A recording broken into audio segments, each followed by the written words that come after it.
하나님에 대해서 얘기하다가 많이 옆으로 갔죠? 우리 하나님이 성부, 성자, 성령 전부 다 삼위다.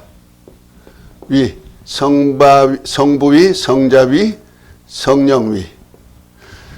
성부는 본질이 되신다 해서 본질위. 그래서 모든 근원이 되셔서 그분으로부터 모든 것이 시작되는 거다. 시작점. 성자는 본체위. 모든 것을 볼 수 있게, 볼 수 있는 모든 것은 누구로 말미암는다? 성자로 말미암아 나타내 보이신다. 그리고 성령은 본영위. 곧 영적인 사역, 보이지 아니하는 하나님의 능력이나 이적이나 기사나 이런 모든 것은 누구로부터다? 성령으로부터. 그래서 성령이 임하면 권능도 같이 따라오게 돼 있단 말이에요. 영적인 사역은 다 성령이다. 그리고 영적인 것을 다루는 사역을 다 성령이 하시는 거예요. 그래서 마태복음 12장 28절에 보면은 성령으로 귀신을 쫓아내는 것이면 하나님의 나라가 벌써 너에게 임하였느니라. 그러니까 하나님의 나라가 볼 수 없는 나라가 임하는 사역도 누가 하신다? 성령이 하시고, 그 다음에 귀신 안 보이는 영이죠. 귀신을 쫓아내는 것도 성령이 하시는 사역이다. 그래서 하나님께서도 하시는 사역이 사도행전 10장 38절에 보면은 하나님이 나사렛 예수에게 성령과 능력을 기름 붓듯 하심에 저가 두루 다니시며 착한 일을 행하시고 마귀에게 눌린 모든 자를 고치셨으니 하나님이 저희와 함께 하심이라. 그러니까 하나님이 나사렛 사람 예수, 나사렛 예수란 얘기는 별 볼 일이 없는 사람 하는 뜻입니다. 보통 사람, 그것도 서민층에 있는 사람. 예수님은 그래서 고운 모양도 없고 풍채도 없다. 이사야서 53장 1절부터 얘기하잖아요. 그러니까 우리 인간으로 볼 때는 흠모할 만한 아무것도 없는 나사렛 사람인데 그에게 하나님 아버지께서 성령과 능력을 부어주시니까 엄청난 사역을 하잖아요. 마귀에게 눌린 모든 자 고치는 사역도 누가 했다? 하나님이 성령과 능력을 부어줘서 하시는 사역이 있다. 그것이 바로 하나님 아버지가 함께하는 사역이다. 그러니까 하나님의 모든 사역은 삼위 하나님이 함께 역사하는 사역이라는 거죠. 그래서 성부를 본질위, 성자를 본체위, 본영위, 성령을 본영이라는데 이 삼위가 각각이면서도 또 일체가 되신단 말이야. 그 일체가 되신다. 일체. 이것이 바로 기독교의 비밀이죠. 각각의 인격을 가졌었는데 그것 또한 뭐다? 한 몸이 된다. 하나가 되신다. 이것을 우리는 유일하시다. 이렇게 표현하는 거예요. 하나님만이 그렇게 하실 수 있죠. 이것을 갖다가 삼위일체를 표현한 사람들이 어떤 분은 그러십니다. 나라는 존재가 있는데 나라는 존재가 어머니가 볼 때는 아들이라 그러고 우리 자식들이 볼 때는 아버지라 그러고 그 다음에 직장에서 가면은 또 교회 안에서는 목사님 하듯이 이와 같이 나라는 존재 하나 가지고 시대에 따라서 또 위치에 따라서 이렇게 부르는 것이 일체다. 그러니까 나라는 하나 속에 하나님 자신 속에 각각 시대마다 불러줘서 그래서 구약에는 성부시대, 신약에는 성자시대, 그 다음에 지금 은혜시대는 성령시대 이렇게 해가지고 같은 하나님인데 이렇게 성부와 성자 성령으로 나타나다. 이거는 일체가 아니에요. 어떤 분은 일신론을 얘기하죠. 곧말 성부, 태초에는 성부 하나님이셨고 말씀으로 계실 때 성부 하나님이 말씀이신 그분이 육신이 되어 온데 그 성자시고 그 하나님이 이제 우리 죄를 대속하시고 죽으셨다가 하늘에 가신 후에 오신 성령은 보혜사 성령이 오시고 그러니까 하나님 아버지가 성자가 됐다가 또 성자가 성령이 되셨다가 성령이 또 아버지 영이니까 하나님 아버지가 되시고 이렇게 표현하는 사람들이 있어요. 이것을 일신론이라 그래요. 아버지가 아들도 되고 아들이 성령 되고 성령이 또 아버지가 되고 이렇게 인식하시는 목사님들이 꽤 많습니다. 예외로 많습니다. 이런 것들은 앞쪽으로 오세요.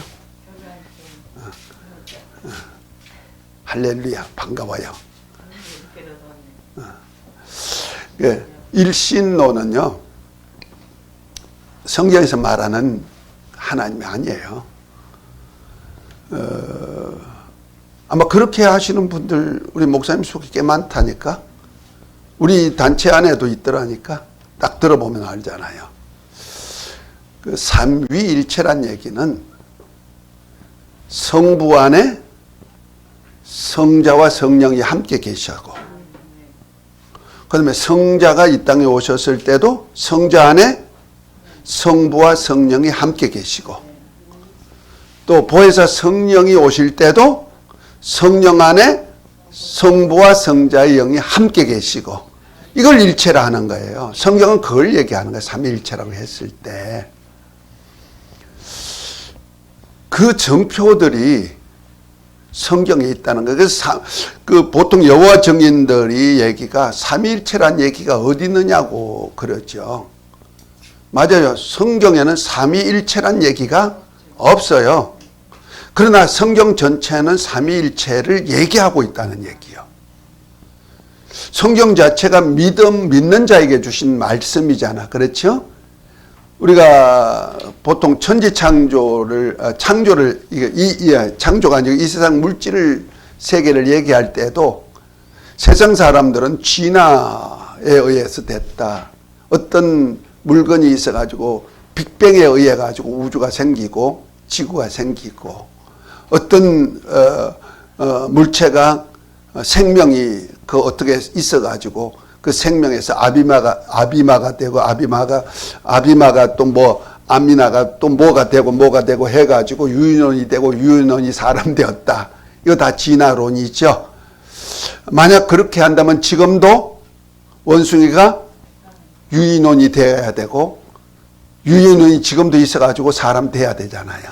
그거 없잖아요. 그것은 이제 설이죠. 하나의 그 이론이지 실제는 아니죠. 그러나 성경은 뭐요? 창조론이죠. 그래서 창세기 1장 1절에 태초에 하나님이 천지를 창조. 이거는 믿는 자만이 이해할 수가 있고 그걸 인정할 수가 있다는 거죠. 믿지 아니한 자는 성경이 필요 없어요. 성경 인정 하나요. 안 해요. 그 믿는 자를 위해서 쓴 책이 성경이에요. 그래서 믿음으로 보면 성경이 하나님의 역사가 다 보여지는 거예요. 그런데 창조하실 때도 하나님이 삼위가 함께 창조하셨다 이 말이야. 그러니까 각각의 위격을 가졌는데 이것이 이 각각의 위가 태초부터 일체로 세상 끝날까지 영원한 나라까지 일체를 이루시는 거예요. 자, 그 예로서 한번 우리가 성경을 한번 찾아보겠습니다. 왜냐하면 삼위일체에 대해서 우리가 깊이 인식을 못하면은 여호와 증인들한테 다 물려요. 그리고 또 삼위일체를 모르면은 누가 나오냐면은 안산홍 증인의 하나님의 교회 있죠. 장길자 성령 하나님이 어머니잖아. 하나님 어머니잖아. 성령이라고 하면서. 그다음에 그 문선명이 그 마누라. 그거 뭐야? 어머니잖아, 어머니. 하나님 어머니요, 그거. 태초부터 계셨다는 거 아니야, 자기가. 문선명이는 예수님 동생이고, 예수님은 이 땅에 와서 아버지 거 가지고 너무 촐랑거리고 쓰다가 사람들한테 죽었고, 자기는 오래오래 살다가 가니까, 그래서 예수님 한번 아버지 집으로 가는데 예수님이 문 밖에 있더라는 거죠. 그래서 예수님, 아니 형님 왜 이렇게 문 밖에 있느냐. 야, 내가 이렇게 아버지 것 가지고 이 세상에 와가지고 아버지를 잘 섬기다가 오래 살다 와야 되는데, 이렇게 그냥 촐랑거리다가 그만 아버지 것 가지고 도용하고 쓰다가 이렇게 빨리 죽었잖아. 그래서 내가 아버지 집에 못 가고 쫓겨났어. 그러더래. 별별 소리를 다 하는 거예요. 그러니까 보세요. 엉뚱한 구세주가 많이 난다니까. 누구지? 정명석이. 지가 그리스도라 그러잖아. 그러니까 지가 하나님 아들이요. 그리스도요. 저쪽에 경상도 어디 가면요. 하나님 아버지도 계시고 하나님 아들 예수님도 계시고 성령도 계시다니까 각각 그런데 싸워. 서로 싸워. 나 별 사람들 다 봤어요. 우리 그런 분들 못 봤죠. 여기 너무 착하신 분들만 계셔가지고 그런데 저는 이렇게 다니다 보니까요. 대한민국을 한번 순회를 몇 번 했어요. 여기저기 쫓아다니면서. 왜? 너무 좀 알아보고 싶어가지고. 했더니 별별 분들이 다 있습니다. 그러니까 우리가 이걸 모르면은 많이 혼돈돼 버리는 거예요. 그러니까 신천지에도 들어가서 이만희를 그저 새 요한이다. 새 요한이다 해가지고 이제 여기다 신천지 세우는데 그것이 14만 4천 안에 들어가야 된다. 이렇게 얘기하죠. 그 전부 다 그래서 미혹당하는 거예요. 삼위일체에 대해서 잘 몰라가지고 그래요. 자, 요한복음은요, 우리 사복음서 중에 마태, 마가, 누가는 공간복음이라 그랬죠. 예수님에 대해서 같은 관점에 대해서, 그리스도하는 관점에 대해서 본 책이기 때문에 공간복음이야. 그러나 요한복음에는요, 이거는 공간복음을 썼고, 바울이 자기가 만난 예수님에 대해서 신앙 간증을 하고 서신서를 썼던 그 마지막 단계에서 책이 막 많이 이제 복음도 전해지고 그 당시에 한 90세쯤 되었을 때 AD 90년쯤 돼가지고 쓴 책이 요한복음이 아닌가 그런 얘기를 해요. 그러니까 85년에서 한 90년 정도 AD 90년 정도에 쓴 책이다. 그러니까 뭐요? 벌써 바울의 서신서까지 다 나와 있을 때가 되는 거예요. 그러니까 사도 요한은 공간복음서 다 썼을 때고 바울의 서신서 쓰고 복음이 막 전해질 때 에베소에서 있으면서 쓴 것으로 얘기하는데 그들이 본 예수님의 관점하고 자기가 예수님 이웃 동네 살면서 같이 어릴 때부터 조금 알고 그 다음에 그 예수님 제자로서 3년 반 동안에 같이 한솥밥 한 입을 듣고 살고 그러다가 예수님이 죽으셨다가 부활 성천하는 거 다 목격하고 그렇죠? 십자가 앞에 있을 때도 요한은 있었단 말이야.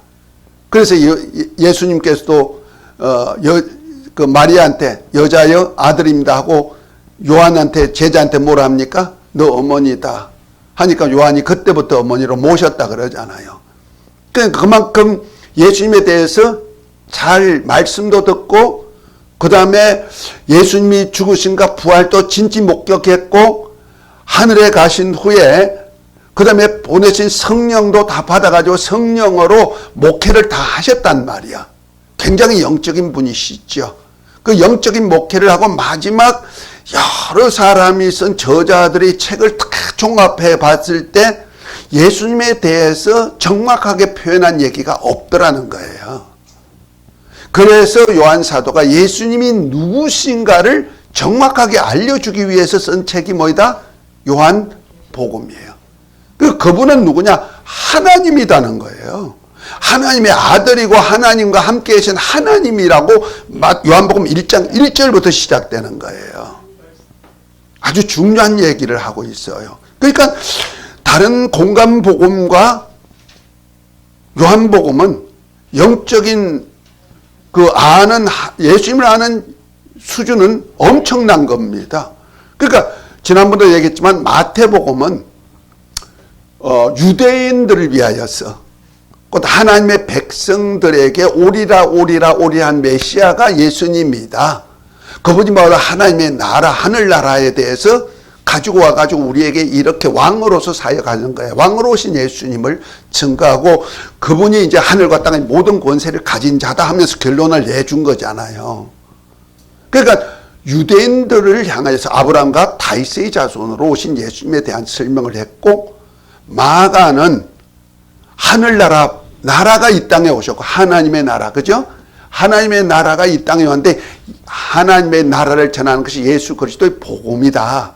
그 복음의 시작이 복음을 전하러 오신, 곧 하나님의 나라 복음 전하러 오신 분이 누구다?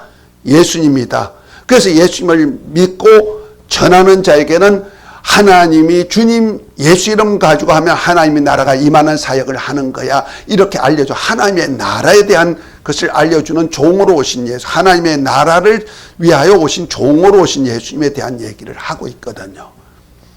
그러나 누가복음은 이제 이방인들까지 구원하시고 생명으로 살아난, 그러니까 예수님을 믿으면 전부 다 살아나가지고 산자로서 하나님의 예수 그리스도와 함께 하나님의 아들로서 사역할 자들에 대한 얘기를 누가복음에 하는 거예요. 그래서 누가복음 3장의 예수님의 족보가 예수님으로부터 누구죠? 요셉으로 쭉 올라가가지고 이 마리아의 계보하고 같이 연결되는 거예요. 여자의 후손으로 오신 예수 그리스도. 그 계보를 따라 쭉 올라가가지고 아담까지 가고 아담 위에는 그리스도고 그리스도 위에는 하나님. 이렇게 하나님으로 통해서 온 그 복음으로, 하나님의 나라 복음으로 우리가 하나님의 나라에 속한 하나님의 아들들로 증거하는 증거서거든. 그러니까 같은 공간 복음서도 저자에 따라서 마태는 구약의 마지막으로 오신 분, 마가는 하늘나라 그 나라에 대한 기쁜 소식을 가지고 오신 분, 그리고 누가는 뭐요? 하나님의 나라 기쁜 소식으로 인해서 믿는 자들에게 하나님의 아들로서, 산자로서 영원한 생명을 얻을 복음을 가지고 오신 분, 이렇게 증거되는 거예요. 그러니까 같은 복음, 공간 복음인데도 이런 미세한 차이가 우리가 발견할 줄 알아야 돼요. 목사님들은. 처음 듣는 얘기 같습니까? 들으셨어요? 그거 들으시는 거 참 잘하셨네. 그걸 좀 연구하셔야 맞는가. 그런 관점에서 봐야 되는 거예요. 그래야 성경이 보여지죠. 비유도 보여지고. 그러나 요한복음은요, 예수님이 영원전부터 어떤 분이었고 영원토록 우리에게 무엇을 주러 오신 분인가를 알려주는데 생명을 주러 오신 분이다 하는 것을 알려주는 거예요. 그래서 예수님이 하신 이적도 다른 공간복음에 없는 이적을 그 몇 가지 넣어놨죠. 7. 원래 요한복음에는 8가지 이적이 있는데 예수님이 부활하기 전까지는 7가지, 20장 전에는 7가지 이적을 했죠. 가나 혼인부터 시작해가지고. 그것이 바로 다른 공간복음에 없는 것들이 다 이렇게 들어있는 이유가 예수님에 대해서 정확하게 표현하고 알려줄 수 있는 것이 지금 공간복음에 빠졌단 말이야. 그걸 보충시켜가지고 예수님이 누구냐 하는 것을 보여주는 거거든요. 그래서 그 요한복음에는 다른 복음서에 없는 복음을 하는데 예수님이 본질이 누구고 곧 하나님이시다. 이렇게 하는데 그 하나님을 표현할 때 창세기에서 우리의 형상을 따라 우리의 모양대로 우리가 사람을 만들고 했을 때 이건 단수 하나님이 아니고 하나님은 복수 개념의 하나님으로 표현하고 있거든요. 그 우리라는 복수 개념의 하나님. 그러면 하나님의 그 본체 형상이 있어요. 그러니까 우리 인간을 만들 때 하나님의 형상의 모양으로 만들었다 했는데 바울 사도는 이 하나님의 본체 형상이 있다는 거예요. 본체 형상이 누구냐? 예수 그리스도로 표현하죠. 그것을 이제 골로새서 1장 15절에 보면 예수는 하나님의 형상이요 그렇게 했고, 그 다음에 히브리서는 바울이 썼는지 안 썼는지 모르지만 어쨌든 간에 바울이 썼다 하면은 히브리서 1장 3절에 보면 뭐라 합니까? 그는 근본 하나님의 본체시고 하나님 아버지 영광의 광채시다 이렇게 표현하잖아요. 그러니까 하나님의 본체 형상이셔요. 그래서 빌립보 2장 6절에 보면 그는 근본 하나님의 본체신데 종의 형상을 입고 사람같이 왔다. 그러니까 사람같이, 그 사람을 만들 때 그러면은 우리의 형상을 따라 우리의 모양대로 우리가 사람을 만들자 했을 때 누구의 형상의 모양으로 만들었다? 하나님의 형상의 모양인데 그 중에 하나님의 형상이 누구로 나타내 보여준다? 예수님으로 나타내 보여줬으니까 우리를 이렇게 볼 수 있게 만들어주는 것은 누구 닮게 만들었다? 예수님 닮게 만들었다. 그리고 우리가 이것이 하나님의 경륜 속에 있는데, 구속사 경륜에서 내가 구속사 섭리에서 다 얘기했지만은 창세 전에 그리스도 안에서 우리가 하나님의 아들들이 되리란 계획 속에 하나님이 계획 속에 있단 말이에요. 앞으로 이제 하나님의 뜻에 대해서 얘기할 때도 나올 것입니다만은 그 창세 전에 그리스도 안에서 하나님의 아들들이 세울 계획을 하셨기 때문에 우리 세상을 만들 때도 세상에다가 생명을 줘야 되는데 그 생명을 어디다가 다 넣어놨냐면은 이 지구란 땅덩어리 안에 넣어놨단 말이야. 근데 그 생명의 근원이 누구냐? 태초의 말씀이라는 거예요. 그래서 요한복음 1장 1절에 태초에 말씀이 계시냐, 이 말씀이 하나님과 함께 계셔서니 이 말씀이 곧 뭐다? 하나님이다 하시면서 그가 없이는 지은 것이 하나도 없나니 이렇게 말씀하면서 그 안에 생명이 있으니 이 생명은 사람들에게 비치는 빛이라며 4절까지 얘기하고 있잖아요. 그러니까 태초에 말씀 안에 생명이 있고 그것이 바로 빛이고 참 빛이고 그것이 그 안에 생명이 있어서 사람이 그 생명을 얻게 사는데, 우리 생명에는 두 가지 생명이 있지 않습니까? 하나는 우리 육체가 살아가는 생명, 그걸 우리는 목숨이라 그러죠. 목이 숨 쉰다 해서 목숨 그럽니다. 목숨이 끊어졌다 뭐야, 목이 숨을 못 쉬는 거. 이거 육체의 생명을 보존하는 방법이 있죠. 그 다음에 또 하나는 뭐요? 영원히 살 수 있는 생명. 그래서 하나님은 그 사도행전 그 17장 24절인가 보면 그래 얘기하죠. 하나님이 누구냐? 우리에게 생명과 호흡과 만물도 창조하신 그분이고 역사를 주관해서 더듬어서 하나님 찾게 가기 위해서 역사도 주관하시는 분이다. 이렇게 말씀하고 있잖아요. 그러니까 하나님이 생명과 호흡을 주듯이 예수님도 만물을 만들 때 그분이 주동해서 만들었다는 거죠. 아들이 없으면 만들 수가 없다는 거예요. 아들이 볼 수 있는 세계를 누가 만들었다? 본체 위는 누구다? 볼 수 있는 모든 것은 누가 만들었다? 아들이 만들었다는 거예요. 그래서 우리를 인간을 만들 때 누구 형상의 모양? 아들의 형상의 모양대로 껍데기를 만드는 거예요. 거기다가 아들의 영을 받을 수 있도록 흙으로 사람을 만드시고 생기를 그 코에 불어넣어서 사람이 생명이 된 거예요. 그러니까 육체를 아들의 형상으로 만들고 아들의 영을 받을 수 있는 도구로 영을 만드는 거예요. 그래서 영적 존재가 되는데 첫사람 아담이고 그 다음에 하와를 통해서 나온 산자의 의미인 하와를 통해서 나온 모든 후손들이 영적인 존재가 되는 거예요.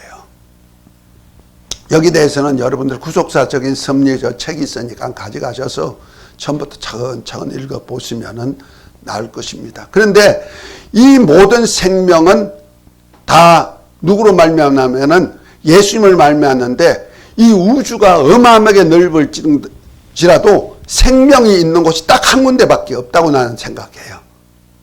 그것이 어디냐? 지구예요. 지구가 왜 만들었느냐? 하나님 아들이 인자로 오실 통로가 되셨고, 그 다음에 인자가 오셔서 죽으시고 부활하셔서 그 아들의 영을 주어가지고 많은 아들들을 만드는 사역을 위하여서는 아들들이 살 수 있는 그 환경을 만드는 거예요. 그래서 우리 인간을 아들들로 택하셨기 때문에 비록 죄를 피했을지라도 이걸 포기하지 아니하시고 독생자를 통해서 십자가의 죽음을 통해서 그 피로 우리 죄를 사하시고 믿는 자마다 하나님의 아들들이 되게 하는 그 사역을 계속 이어가는 거예요. 그러나 천사는 뭐냐? 천사는 사람보다 뛰어나죠. 하나님 일도 잘 하는 영이죠. 그렇지만 천사는 한번 타락했다, 범죄했다, 용서가 없죠. 그들은 뭐예요? 창세전부터 하나님의 아들로 택한 것이 아니기 때문에 그래요. 저와 여러분들은 창세전에 그리스도 안에서 하나님의 아들로 택했기 때문에 우리가 그리스도 안에서 살게 하기 위해서 예수님이 육신을 입고 올 통로가 되었다. 그것이 백성이에요. 그래서 구약 때 이스라엘은요, 여자의 후손으로 오실 통로, 하나님의 아들이 오실 통로만 되어주는 거예요. 그걸 잘 아셔야. 그러니까 구약의 역사는 마리아 하나를 얻기 위한 거예요. 마리아를 통해서 누가 나온다? 예수 그리스도 여자의 후손으로 오시는 거예요. 그래야 죄 없는 분이 되니까 그렇습니다.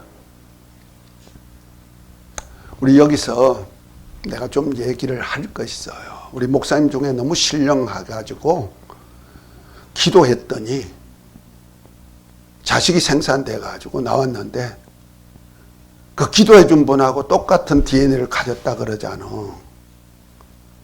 왜 그것이 맞지 않느냐면요. 물론 하나님께서는 자식이 없는 자에게 자식 갖게 하는 역사가 구약 성경에도 많이 있잖아요. 그죠? 한나도 그랬고 누가 또 있어요? 아브라함의 아내 사라도 그랬죠. 리브가도 그랬죠. 많이 있어요. 자식이 없어가 하나님이 자식을 낳게 했는데, 그러면 하나님이 자식을 낳게 했는데 만약 하나님이 직접 수태시켰냐? 그렇다면은 아브라함과 다윗의 자손으로 나올 수가 없어. 아브라함 계보가 나올 수가 없어요. 아담 계보가 나올 수가 없죠. 그죠? 창세기 5장 계보, 10장 계보, 그거 전부 다 뭐요? 남자를 통해서 나오잖아요. 그것을 내가 오늘 말 안 하려 하다가 또 한번 하긴 해야 될까봐. 왜냐면은 우리 단체에서 그쪽으로 가는 사람도 꽤 있고, 또 우리 회장님은 극구 반대하시지만은 꽤 많아요. 그거 맞다고 생각해가지고 그분 따라다니는 거, 꼭 그 정명석이 따라다니는 거, 누구야? 문선명이 따라다니는 거, 박태성이 따라다니는 거 똑같은 현상이에요.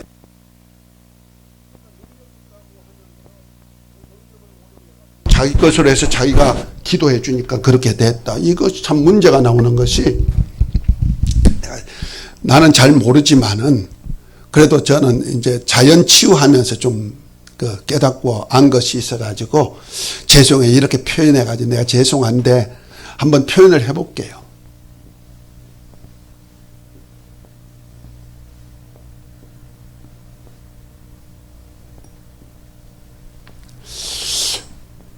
우리가 난자가 있어요. 여자들. 요 난자. 주머니가 2개죠? 2개야. 여기서 한 달에 한 번씩 생명이 난자가 나오는 거예요. 난자가. 그것이 한정이 돼 있죠. 난자가 이쪽에서 나오면은 나와가지고 요짝에 자궁이란 곳에 나와가지고 수태를 못하면 어떻게 해요? 이제 수명이 다 하는 거예요. 수명 다 해가지고 이제 죽은 것이 바로 생리예요. 한 달에 한 번씩 여자분들은 꼭 하잖아요. 보편적으로. 그래서 배출돼 버리고 나오죠. 그런데 이 난자가 정자를 만나가지고 난자가 나오다가 정자를 만나면은 여기서 수태가 돼요. 여기서 만나서 이제 한 세포가 되어가지고 이 자궁에 나와가지고 착상이 되는 거예요. 자궁벽에 붙어가지고 착상이 돼서 이제 280일여 동안에 성장해 가지고 나오는 것이 우리 인간이에요. 그런데 이때는 반드시 인간이 나오려면 조건이 있어요. 남자 염색체 23개, 여자 염색체 23개가 합해가지고 한 세포가 되는 거예요. 그렇죠? 46개 염색체, 거기다가 Y 염색체가 있으면 남자, X 염색체가 있으면 여자, 이렇게 구분돼 나오는 거예요. 그러니까 46개의 염색체가 한 세포예요.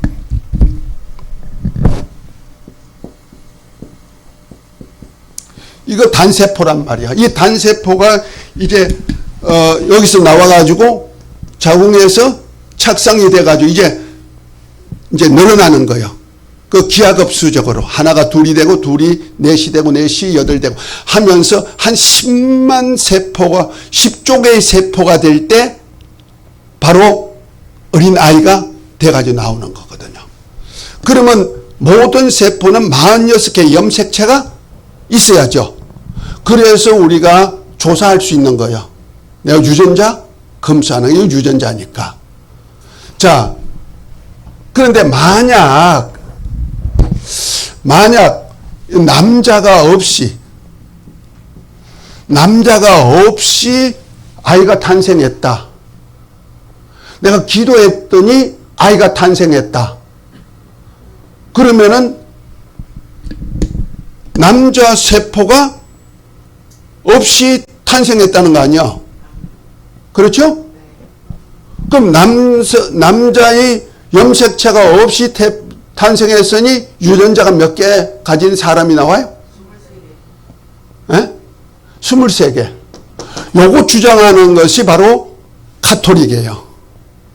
가톨릭에서 그래서 예수님이 십자가에 달려섰을 때 흘리신 피가 있는데 그날에 비가 많이 왔으니까 피가 땅속으로 스며가지고 어전 언약궤가 숨어있는 그 장소에 이렇게 있는데 피를 조사했더니 아직 생명이 있더라. 그 피를 조사했더니 여자의 생명체밖에 없더라. 그러면 여자의 염색체밖에 없으니 여자의 염색체가 사람이 돼. 이거 예수님의 몸이라는 거예요. 그러면 예수님의 몸은 뭐가 돼요? 여자의 염색체만 가진 그리스도가 되는 거야. 그래서 마리아를 그리스도로 하는 거예요. 그들이. 그리 주장하는 거예요. 그리고 또 한 가지는 아까 얘기했듯이 그 세 보좌가 있다고 한 그분이 뭐라 했냐면 예수님이 생리수태술을 주장했어요. 이거 굉장히 무서운 얘기예요. 우리 목사님들 속에서도 아마 카톡보다가 옛날에 그런 거 봤을 거예요. 예수님의 세마포를 조사했는데 아직까지 살아있어가지고 봤더니 여자의 염색체더라. 그래서 거룩한 하나님의 아들이다. 하나님의 작품이 위대하다. 나도 받았어요. 그런 카톡을. 그래서 이건 잘못, 그 목사님들이, 야, 이런 거 있어. 이건 너무너무, 이상하잖아. 그리고 이건 너무 위대하잖아. 그 예수님이 이런 거야. 이렇게 얘기하더라고. 그것이 뭐냐면 생리수태술을 주장하는 거예요. 여자 염색체가 하나님의 말씀 받아가지고 뭐가 됐다? 하나님의 아들이 됐다. 죄가 없는 분이다. 마리아는 그래서 마리아를 의인화시키는 거예요. 죄 없다는 거예요. 그것이 칼빈도 그랬고 루트도 그랬어요. 그래서 창조수를 얘기한 거예요. 유전수를 얘기한 것이 아니고 예수님이 창조수를 인간 창조수를, 영혼 창조수를 주장하는 이유가 신학적으로 가면 굉장히 복잡해요. 우리는 그냥 믿어. 그러니까 좋지요. 신학적으로 하면 이런 말 하나하나를 목사님들은 영분별할 줄 알아야 된다는 말이요. 자, 그러면은 구약시대에 아브라함의 사라가 자식이 없을 때 기한이 이를 때 내가 아들이 있으리니 내가 다시 오리니 내가 아들이 있으리라 해가지고 그 이튿날에 이삭을 낳았잖아. 그 이듬해. 그러면 이삭의 유전자는 몇 개일까? 염색체는 몇 개일까? 23개? 그러면 아브라함의 자손이 아니지요.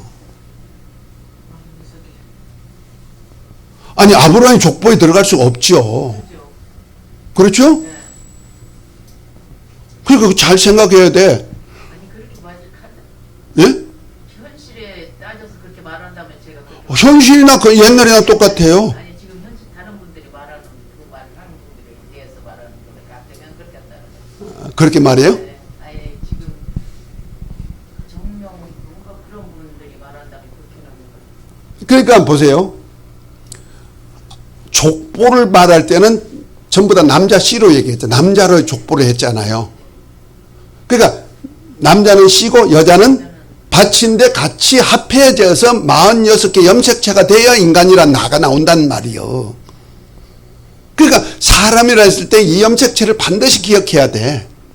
그런데 그냥 예수님이 탄생하셨을 때 여자의 세포 23개 염색체만 있는 사람이 나왔다. 그러면 여자가 그리스도가 되어버리는 거예요. 그래서 마리아 그리스도가 나오는 거예요. 무슨 얘기가 나오는 겁니다. 이해가 됐습니까? 그래서 생리수태술을 하면 안 되는 거예요. 그 말이 안 되는 거예요. 그거는 사람을 의인화시켜 버리기 위한 하나의 가정이 있죠. 그 가톨릭에서 나온 그 논리예요. 마리아 의인화시키려니까. 거기에 목사님들이 덩달아 가지고 그 이단 척결한다는 그 목사가 예수님이 생리수태술을 주장했다니까요. 큰일 날 소리를 하는 거예요. 그래서 목사님들이 어떤 목사님들이 내 아는 목사님들 그게 목사님 정신 차려 그랬어 내가. 그거 어떻게 맞냐.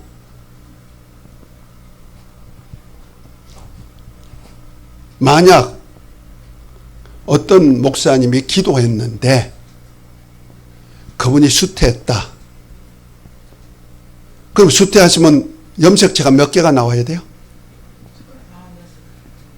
생리 없이 수태하는 사람은 없어. 그렇죠? 세상에.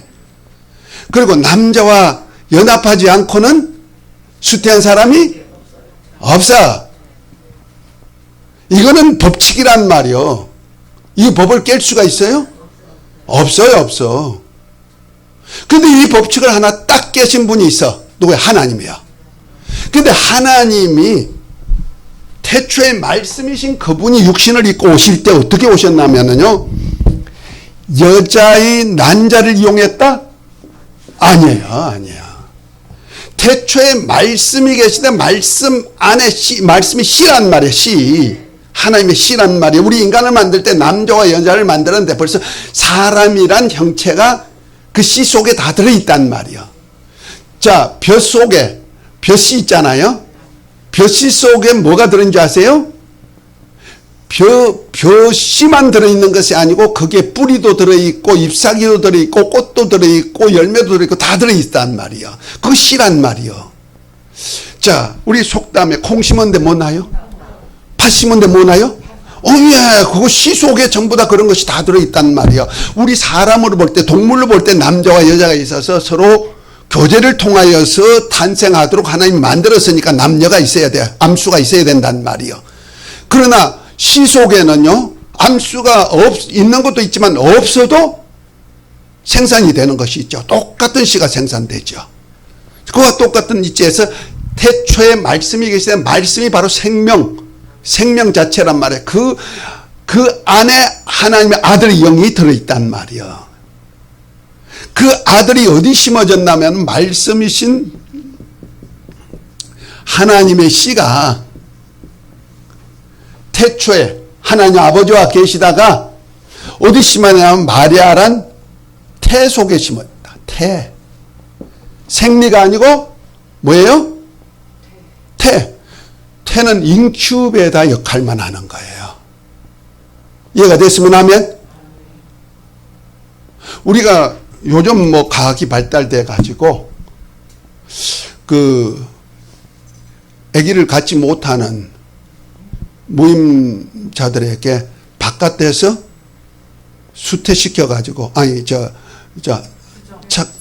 유전자 이렇게 하나가 되게 만들어 가지고 그 세포를 여자들 자궁에다가 이렇게 붙여 놓는 일을 하잖아요. 합성시키는 일을 하잖아요. 그래서 인공 수정을 시킨단 말이야.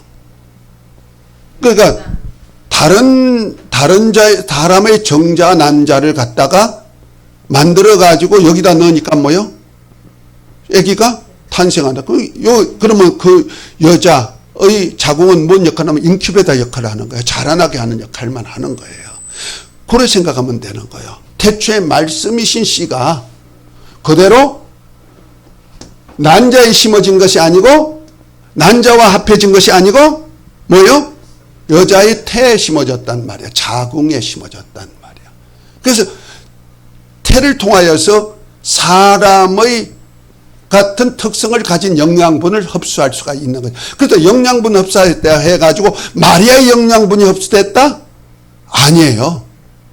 우리가 만약 피에 생명이 있는데 피에는 다 DNA가 있어가지고 ABO형이들이 다 있잖아요.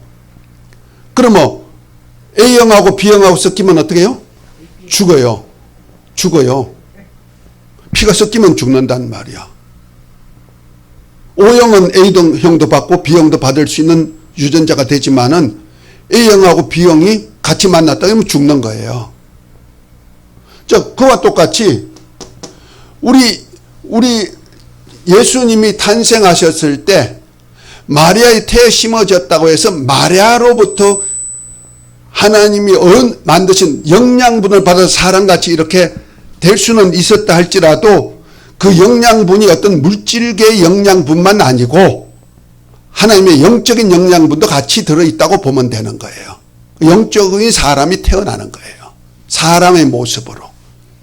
마리아의 태를 이용해서 그 영양분을 받아가지고 사람이 된 거예요. 그것이 바로 예수 그리스도죠. 그래서 이분은 죄가 없는 분이요. 태초에 말씀이신 하나님, 그 안에 벌써 하나님의 씨란 말이에요. 하나님의 씨가 그대로 여자의 그 인큐베이터에 심어져서 280일 만에 이 땅에 태어났기 때문에 하나님의 아들이 태어나는 거예요. 곧 하나님의 육신을 입고 이 땅에 사람같이 오시게 되는 거예요. 아멘. 그래서 사람처럼 자라고 사람처럼 고난도 받고 생활할 수가 있는 거예요.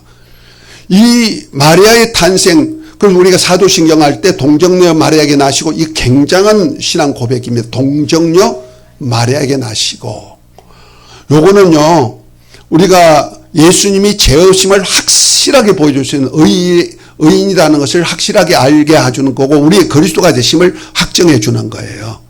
자, 그런데 만약 어떤 분이 기도했는데 어떤 여자가 아이를 낳았다.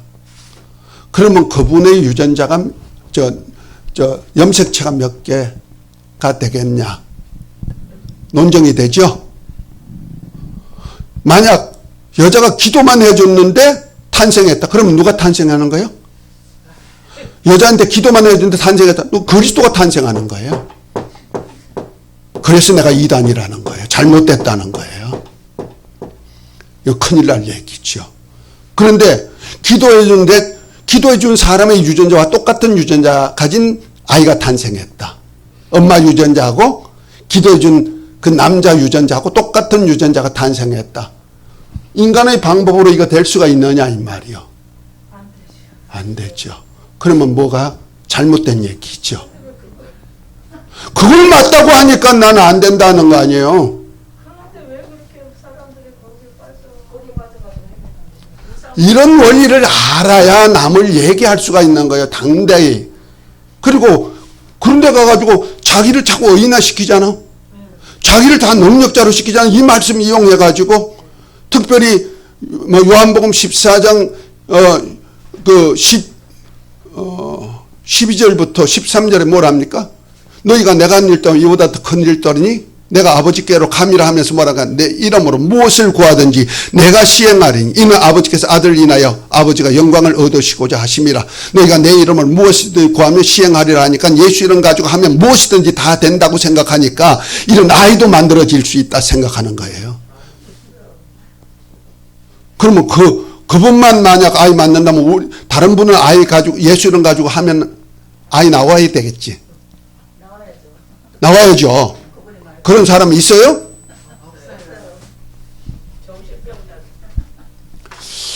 내가 속상해. 어떤 목사님들이 그렇게 그냥, 그분 정죄하고자 한 거 아니야. 복음을 제대로 하라는 말이야. 능력 사역 아무리 한다 할지라도 잘못하면 내가 그래서 박태선이 된다 그러잖아. 김희정 목사도 뭐 가잖아요. 그래서 가서 그런지 나는 싫어. 그래서 가지 말라고 했는데도 또 뭐 합한다면 난 그래요. 그리고 박태선이가 한 일이 뭐예요? 피가름 했잖아요. 피가름 얘기 들어봤어요? 문선명. 문선명이도 피가름하고 박태선이도 하고 다 하는 거예요. 정명성이도 그 피가름이에요. 그거. 그래서 그냥 영적 피가름이 아니고 교제하는 거예요. 남녀가. 그래서 저 소사, 덕소 이런 데 가면요. 박태성이 같이 생긴 사람이 아이가 많이 있어. 7명 이렇게 피가름 시킨 거예요. 거룩한 아들 얻는다고. 신령한 아들 얻게 한다고. 좀 속지 마십시다. 아멘. 뭐 하다가 또 여기까지 갔대.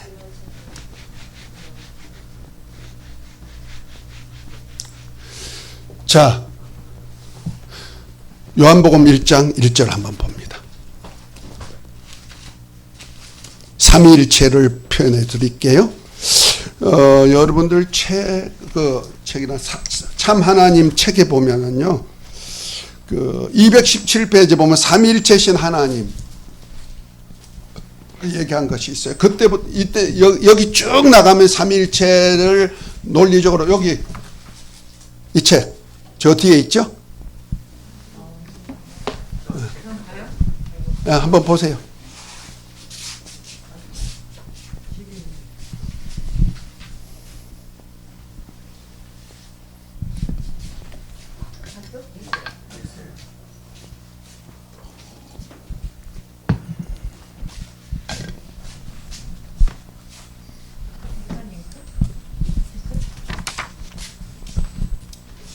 그 219페이지에 보면 삼위일체 교리의 신학 위치하면서 신학자들이 삼위일체를 놓고 얼마나 논증한 것에 대한 얘기가 나와요.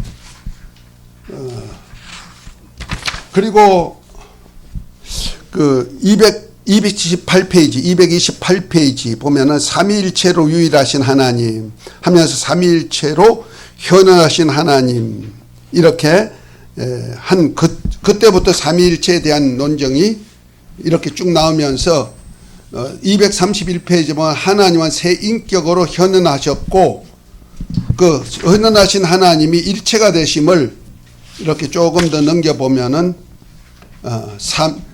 236페이지 삼위가 각각이나 일체로 유일합니다. 유일함. 그 236페이지.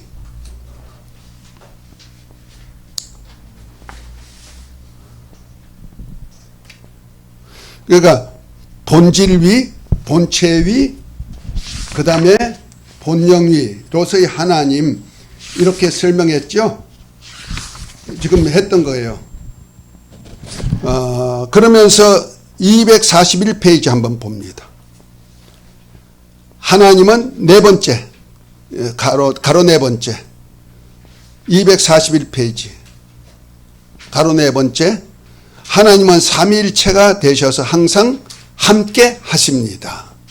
그러니까 성부, 성자, 성령 이렇게 삼위가 항상 일체이신 하나님은 우리 인간을 멸망에서 구원하시고 영생하시는 유일하신 참 하나님만이 가능하십니다. 이 하나님은 각각의 위격으로 사역하시나 항상 일체로서 함께 사역하시기 때문에 사도행전 10장 38절에 하나님 곧 성부 하나님이 나사렛 예수 성자에게 성령 보혜사 성령과 함께 능력을 기름 부으셨음에 저가 두루다니시고 착한 일을 행하시고 마귀에게 눌린 나를 모든 자를 고치셨으니 이는 하나님이 함께 하심이라 하므로 성부와 성자와 성령 삼위 하나님께서 일체가 되셔서 함께 사역하신 것으로 말씀하고 있습니다. 그런 의미에서 삼위일체신 하나님에 대해 성경에서 정언을 좀 더 알아보고자 합니다. 하면서 자, 첫 번째 동그라미 1번 태초에 성부 안에 성자와 성령이 함께 일체하셨습니다.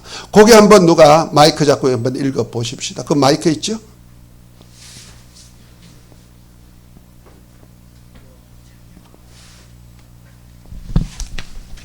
우리 기독교회가 신앙하는 하나님의 삼위일체로 유일하신 하나님으로서 태초의 말씀으로 하나님과 함께 계신 자신을 귀로 듣게 하시고 눈으로 보게 하시고 손으로 만진 바 되어 사귐이 가지게 하는 하나님이십니다. 성자 예수님 태초의 말씀으로 성부 하나님과 함께 계신 하나님으로서 그의 말씀으로 만물을 창조하신 창조주이십니다. 그리고 성령은 독생자 예수님께서 영광을 받으시고 아버지께 구하여 보내시기 전까지는 아버지 안에 함께 계심으로 삼위가 일체로 계신 상태입니다. 성경에는 아버지 품속에 함께 영화를 가지셨던 성자께서 세상 마지막 날에 독생자로 성육신하여 볼 수 없는 하나님의 자신을 나타내셨음을 증언합니다. 그러므로 성자 예수님께서는 태초로부터 말씀으로 아버지 하나님과 함께 계셨던 하나님께서 독생자로 성육신하여 아버지 하나님의 실체를 나타내 보이신 하나님의 영광의 경체이십니다. 다시 말해 성자 예수님은 태초의 말씀으로 아버지와 함께 창조주로 계시다가 독생자로 육신을 입고 세상에 임하신 하나님이셨고 이를 예수님께서 하나님의 의를 이루는 세례를 받으시고 공생에 시작할 때에 아버지와 함께 계신 보혜사 성령께서 비둘기 형상으로 아버지와 함께 예수님이 하나님 아들 그리스도이신 것을 증거하셨습니다. 네. 자, 다시 말해서 요것을 좀 보면서 다시 한번 성경 봅니다. 요한복음 1장 1절 한번 봅니다.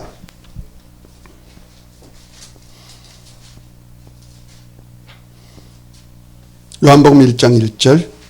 자, 태초에 말씀이 계시니라 이 말씀이 하나님과 함께 계셨으니 이 말씀은 곧 하나님이라. 여기 보니까 태초에 말씀이 계시고 그분이 하나님이신데 또 하나님과 함께 계셨다 그러죠.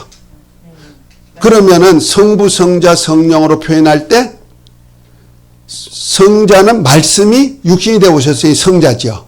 그죠? 태초에 성자는 말씀으로 계셨는데 그분이 하나님이시고 그 하나님이 하나님과 함께 계셨다. 그 하나님은 누구냐? 성부로 보아야 되겠죠. 그러니까 태초에 성부와 성자가 함께 계셨다는 거예요. 그래서 자, 요한복음 17장 5절을 한번 읽어 봅니다.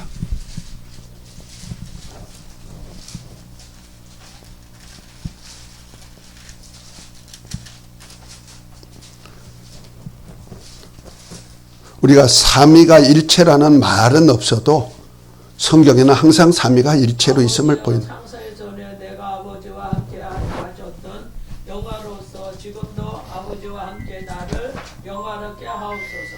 아멘.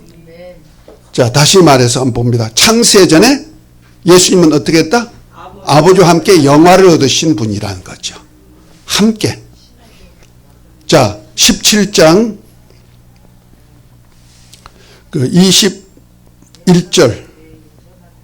아버지께서 내 안에 내가 아버지 안에 있는 것 같이 너희도 다 하나님이 되어 우리 안에 있게 하사 세상으로 아버지께서 나를 보내신 것을 믿게 하옵소서. 22절.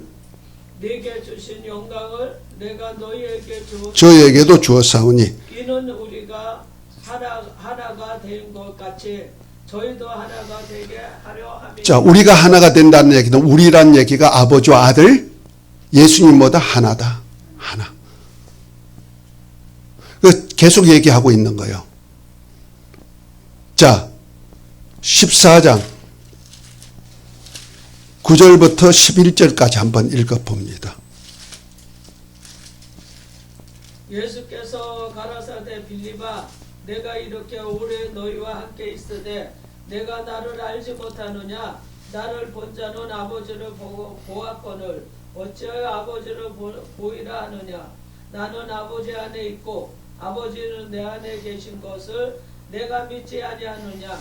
내가 너에게 이르는 말이 스스로 하는 것이 아니라 아버지께서 내 안에 계셔 이 일을 하시는 것이라. 내가 아버지 안에 있고 아버지께서 내 안에 계심을 믿으라. 그렇지 못하거든 행하는 이 일을 인하여 나를 믿으라. 아멘. 자, 여기서 태초에 예수님은 말씀으로 계실 때 누구 안에 계셨다? 아버지와 함께 계시다가 말씀이 마리아의 태를 이용해 가지고 이 땅에 사람으로 났는데 하나님의 아들이 났단 말이에요. 이것을 요한복음 1장 18절에는 본래 하나님을 본 사람이 없는데 아버지의 품속에 계셨다 그래요. 품속에 계신 독생하신 하나님이 나타나신 분이란 말이에요. 곧 아버지의 은혜와 진리를 가지고 이 땅에 오신 분이에요. 그러면 태초에는 누구 안에 계셨다? 하나님 아버지 안에 계시는 거예요. 아들이. 자, 그러면 성령은 어디 계실까? 자, 요한복음 15장 26절을 보십시다. 성령이 어디서부터 나오는지. 내가 아버지께로서 너에게 보내서 곧 아버지께로서 나오는 진리의 성령이 오실 때에 아멘. 자, 여기서 성령은 어디로부터 나오신다? 아버지로부터 나오시는 거예요. 그러니까 성령은 항상 누구 안에 계셔? 아버지 안에 계시죠. 이해가 됐습니까? 그러니까 성령은 아버지 안에 계시고 예수 그리스도는 아버지와 함께 계셨고, 요 틀려요. 아버지에서 나오시는 것이고 성령, 보혜사 성령은 나오시는 거, 지금도 나오시는 거예요. 아버지 안에서 지금도 계셔서 인격적인 보혜사로 나오시는 거예요. 그런데 태초에 말씀이신 하나님, 이 성자로 오실 때는 뭐요? 나오시는 것이 아니고 나오신 것이에요. 요 말이 틀리는 거예요. 그래서 독생자라는 겁니다. 이거 영적으로 굉장히 구속사에 민감한 얘기죠. 지금도 아들이 아버지로부터 나오셔요? 나오신다면, 아들이 나오신다면 지금도 그리스도가 나와야죠. 나오셔야 되죠. 아닌가요? 그런데 하나님의 아들은 하나란 말이요. 그러니까 나오신 거예요. 그 독생자요. 홀로 독자, 생명, 아들 자자. 그러니까 생명이 독립돼서 나온 거예요. 그래서 아들의 영이라는 거예요. 아들의 영. 창세기 1장 1절에 보면 같이 계셨다고 그랬는데요. 예수님은 나오셨고 그리고 또 성령님은 하나님 안에 계셨다는 것 아니에요? 예, 안에 계시죠. 그러면은 안에서 나오시는 분이 보혜사로 표현하죠. 지금도 나오시는 거예요. 그래서 아버지와 함께 계셔야만 나오시죠. 그러니까 요한복음 1장 18절 한번 읽어보십시다.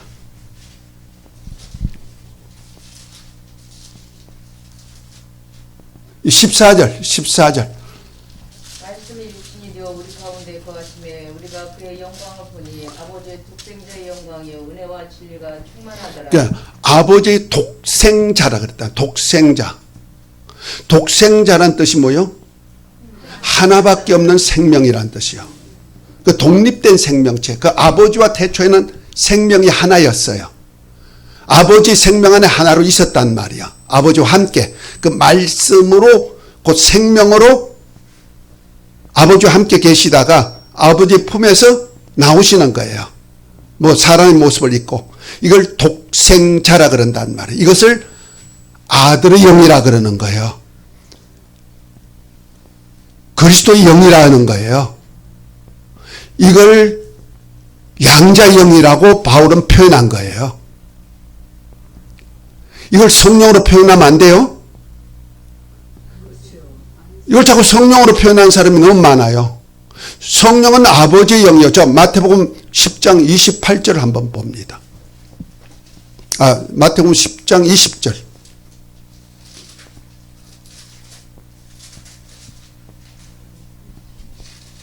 말하는 이는 너희가 아니라 너희 속에서 말씀하시는 자 곧 너희 아버지 성령이시니. 우리에게 보혜사 성령이 오시면은 우리 안에서 우리에게 말할 것 알려주신다 그랬단 말이야.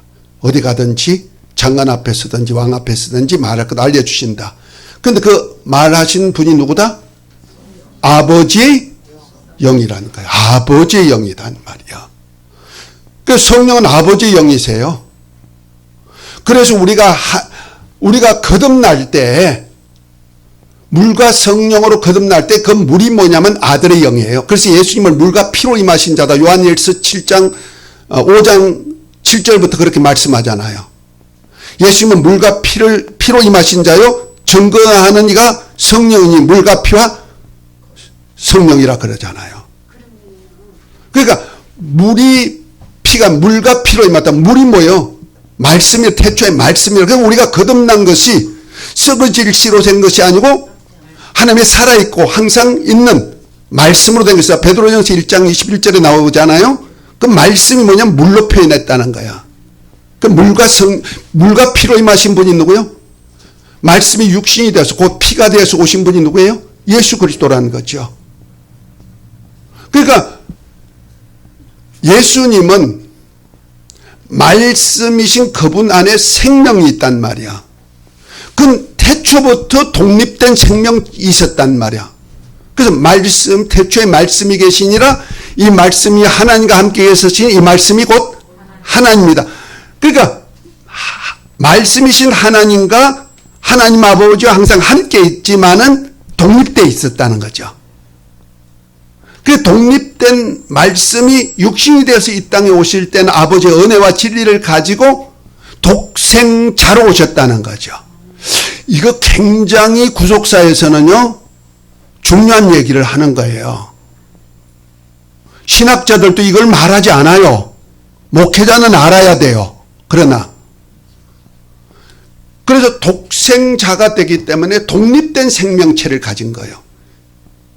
그래서 하나님이 아들의 영으로 오셨단 말이에요. 그걸 하나님의 아들이라, 육신이 되어 오신 분들은 하나님의 아들이라는 얘기예요. 그래서 아들의 영이 따로 있는 거예요.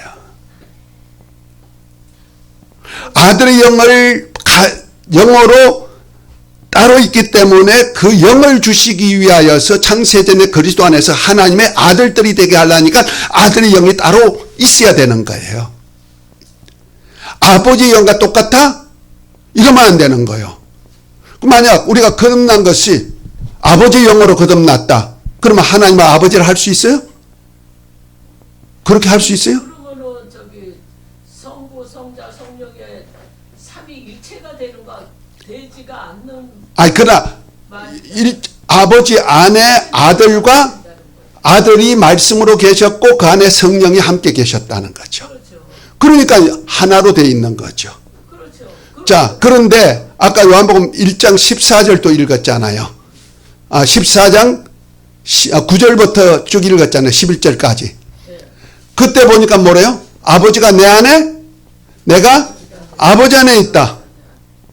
나를 본 자는 그래서 아버지를 본 자가 된 것이다. 요한복음 10장 28절부터 뭐랍니까? 만유보다 크신 분이 아버지인데 그 손에서 아무도 빼앗을 자가 없다 말하면서 뭐니까 아버지와 나는 하나이다.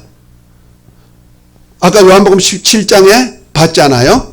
태초에 아버지와 함께 영화를 얻으신 그분이 아버지와 하나가 되었다는 거예요. 우리와 같이 하나가 되게 하옵소서. 내가 아버지와 하나가 된 것 같이 저희들도 하나가 되게 하옵소서. 이렇게 말하고 있잖아요. 그러니까 하나님 아들과 예수 그리스도는 하나예요. 곧 하나님이시란 말. 그러나 실제로 존재할 때는 아들의 영이 따로 있었다 이 말이요. 말씀으로. 그래서 귀로 듣던 하나님이 눈으로 보게 하셨고 눈으로 본 하나님이 보혜사 성령과 함께 아들의 영이 오셔서 우리가 손으로 만진 바가 되었다. 요한일서 1장 1절부터 3절에 나오는 얘기예요. 이 태초부터 생명의 말씀에 관하여 우리가 귀로 듣던 바요 주목하고 눈으로 본 바요 손으로 만진 바가 되었는데 이는 하나님과 사귐을 가지고자 하심이라 그러잖아요. 그래서 우리가 이 아들의 영을 체험하는 거예요. 그래서 우리가 거듭날 때 누구의 영으로 거듭나요? 그래서 독생자 영으로 거듭나는 거예요. 아들의 영으로.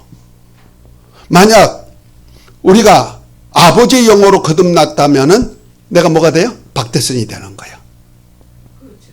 내가 그리스도가 되는 거예요. 지가 하나님이다 하는 거예요. 성화여서 이해가 됐죠? 내가 아들의 영으로 났으니 하나님을 아버지를 할 수 있죠. 그러니까 성령으로 풀면 안 되는 거예요. 성령은 아버지의 영이에요. 다만 성령, 물과 성령으로 그 아들의 영이 성령과 함께 우리로 죽었던 영혼에 임마누엘 하셔가지고 우리 영이 살아나게 아들의 영으로 살아났다는 차원에서 거듭났다 하는 거예요. 그 물과 성령으로 났다는 거예요. 그러니까 물과 성령으로 났다니 아버지 영으로 났다 이렇게 말하면 안 되죠. 근본은 아들의 영으로 나게 하시는데 마치 태초에 말씀이신 그분이 인자로 오시기 위해서 마리아의 태에 성령으로 수태되듯이 우리 죽었던 영혼 안에다가 아들의 영, 곧 예수님이 죽으셨다가 내는 그 몸, 이해가 되죠? 은혜와 진리가 가진 그 몸, 그 몸을 우리에게 주는데 그것이 아들의 영이란 말이에요. 은혜와 진리의 영이. 그 영을 우리 안에 아들의 영을 줘가지고 우리 안에 올 때는 성령으로 수태시킨단 말이야. 그래서 거룩하게 하신 예수님과 거룩하게 한 우리가 하나에서 난지라 형제라 부르기를 부끄러워하냐 한다. 히브리서 2장 10절 11절의 얘기가 바로 그거예요. 그러니까 우리가 거듭날 때 아들의 영으로 나는 거예요. 그것을 바울은 로마서 8장 15절에는 우리가 무수하는 종의 영을 받지 아니하고 양자의 영을 받았으므로 하나님을 아버지로 부른다. 그리고 요한복음 1장 12절에 뭡니까? 영접하는 자, 곧 예수 이름을 믿는 자. 예수 이름이 뭡니까? 자기 백성을 죄에서 구원할 자. 또 하나님이 사람과 함께 하시다. 이거 뭐야? 사람과 함께 오신 분이 누구예요?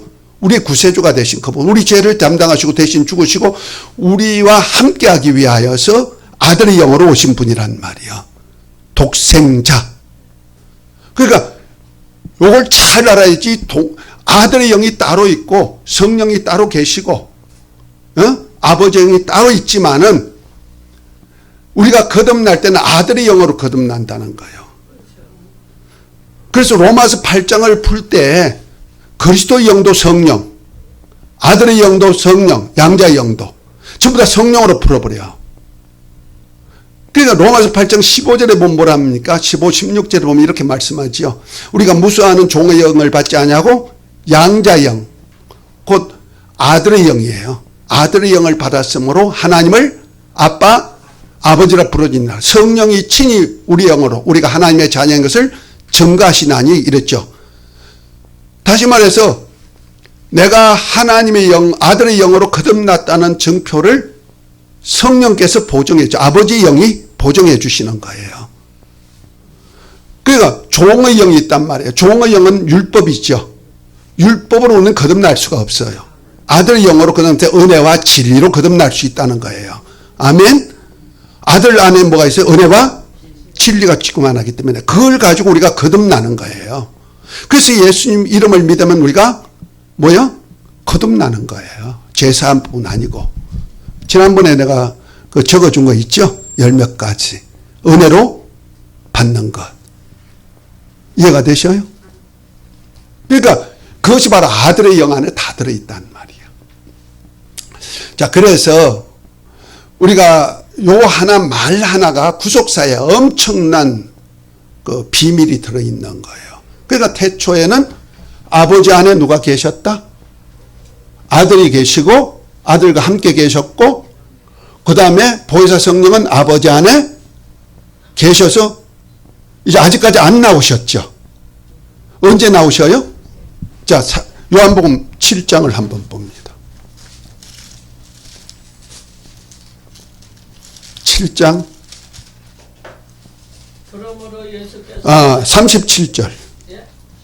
7장 요한복음 7장 37절. 명절 끝날고 그날에 예수께서 서서 외쳐 가라사대 누구든지 목마르거든 내게로 와서 마시라. 네, 계속.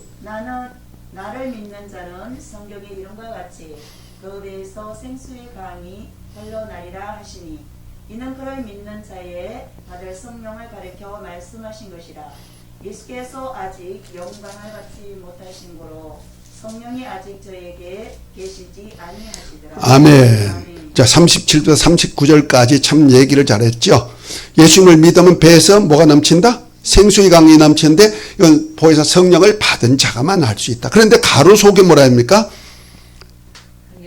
예수께서 아직 영광을 받지 못하신 곳으로 성령이 아직 저희에게 계시지 아니하시더라. 자, 영광 받았다는 얘기 뭐요? 예수님이 죽으셨다가 부활 성천에서 하나님의 보좌 우편에 앉는 것을 영광의 보좌에 앉았다 그러죠.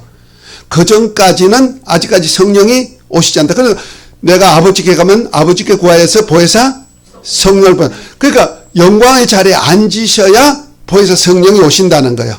그러면 성령이 오시면 우리 안에서 오셔가지고 배에서 생수의 강이 넘치도록 만들어 주신다 이 말이야. 그러니까 예수님이 죽으셨다가 우리 죄를 담당하시고 죽으셨다가 부활 성천하기까지는 성령이 우리에게 오신 적이 있다? 없다. 성령의 역사는 있어요. 그래서 우리가 알아야 될 것이 은사적인 성령은 구약에도 있었고요. 신약에도 있어요. 그러나 보혜사 성령은 주님이 영광 받으신 후에 우리와 함께 하시는 거예요. 아버지 안에는 항상 아들의 영과 성령이 함께 계셨고 태초에 자 아들이 이 땅에 오셨을 때도 아들의 영 안에 누가 계셔요? 아버지의 영이 계시니까 아버지 영 안에 또 아버지 안에 누가 계셔요? 보혜사 성령이 계셔요. 그러니까 아들이 이 땅에 오셨을 때 아들 안에 아버지와 함께 있다는 얘기는 성령도 함께 계셨다 이런 얘기요. 그래서 삼위가 일체가 되는 거예요. 예수님 안에 일체예요. 자, 그 다음에 보혜사 성령이 오실 때 요한복음 14장 16절부터 20절 한번 봅니다. 내가 아버지께 구하겠으니 그가 또 다른 보혜사를 너희에게 주사 영원토록 너희와 함께 있게 하시리니 저는 성령의 영이라 성령은 진리의 영이라 저를 받지 못하나니 이는 저를 보지도 못하고 알지도 못함이라 그러나 너희는 저를 아나니 저는 너희와 함께 거하시며 또 너희 속에 계시겠음이라 내가 너희를 고아와 같이 버려두지 아니하고 너희에게로 오리라. 조금 있으면 세상은 다시 나를 보지 못할 터이요 너희는 나를 보리니 내가 살았고 너희도 살게 했음이라. 그날에 내가 아버지 안에 너희가 내 안에 내가 너희 안에 있는 것을 너희가 알리라. 아멘. 자, 여기 20절까지요. 자, 보십시다. 아버지께 가면 아버지께 구해서 보혜사 성령을 보내주신다 했죠. 보혜사 성령이 오시면 세상은 받지 못하지만 너희와 함께 하시라. 믿는 자 안에 항상 함께 하시는 거예요. 아멘. 그때는 어떤 현상이 나타나 너희를 고아와 같이 버려주지 않냐고 내가 다시 오는 이게 내가가 누구예요? 성자시죠. 성자가 믿는 자 안에 오신다는 거예요. 그때는 어떻게 오시느냐? 내가 아버지 안에 너희가 내 안에 내가 너희 안에 있는 것을 너희가 알리라. 그 보혜사 성령이 오실 때 아버지의 영과 아들의 영이 하나가 되어서 우리 안에 성전 쌓고 임만을 하시는 거예요. 아멘. 그래서 보혜사 성령 안에는 아버지의 영과 아들의 영이 하나가 되어서 우리 안에 오시는 거예요. 자, 성경적으로는 그렇게 말씀하고 있죠. 그러니까 창세전에는 아버지 안에 아들의 영과 보혜사 성령은 항상 아버지 영 안에 있으니까 그 보혜사로 나오시기 전까지는 주님이 영광 받으시기 전까지는 아버지 안에 계셨단 말이야. 자, 그리고 아들이 이 땅에 오셨을 때도 아버지 안에 아들 안에 아버지가 계시고 그 안에 보혜사 성령이 함께 하셔가지고 같이 사역하잖아요. 성령으로 귀신도 쫓아내고 병도 고치고 그렇죠? 그 다음에 보혜사 성령이 예수님 영광 받으시고 아버지께 구해서 오실 보혜사 성령이 오실 때도 우리를 성전 삼고 오실 때도 누구의 영과? 아버지의 영과 아들의 영이 함께 하시는 거예요. 이것이 바로 언제든지 하나님은 삼위가 뭐다? 일체시다. 그래서 우리 태초에 하나님이 천지를 창조하신 때 그 하나님이라고 했을 때 복수 개념의 하나님이란 말이요. 자, 그래서 한번 봅시다. 잠언 8장을 한번 봅니다. 창조할 때 어떤 일이 있었느냐?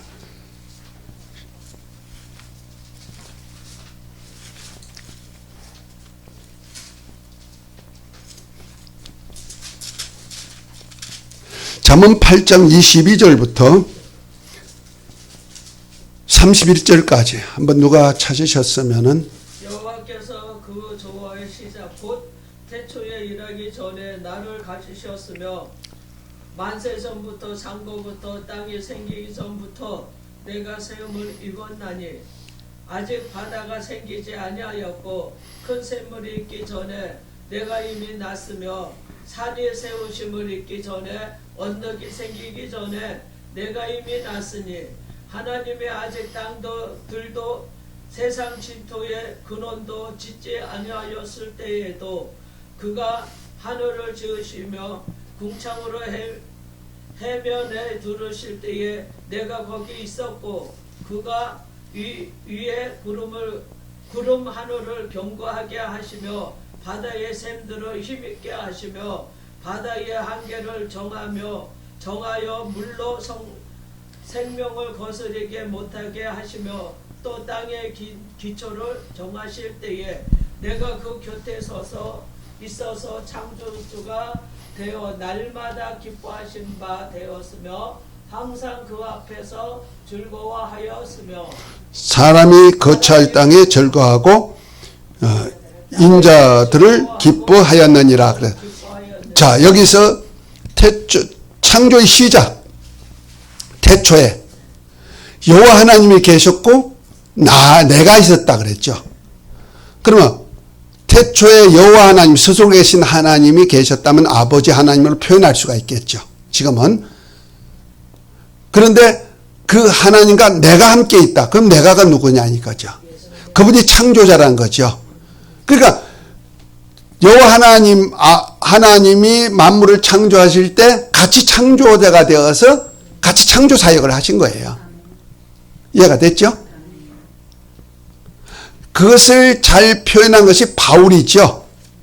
그래서 바울이 고린도전서 8장을 한번 봅니다. 뭐라고 했는지.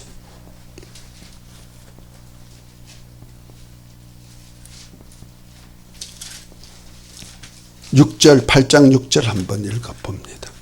그러나 우리에게 한 하나님 곧 아버지가 계시니 만물이 그에게서 났고 우리도 그를 위하여 또한 한 주 예수 그리스도께서 계시니 만물이 그로 말미암고 우리도 그로 말미암았음이니라. 아멘.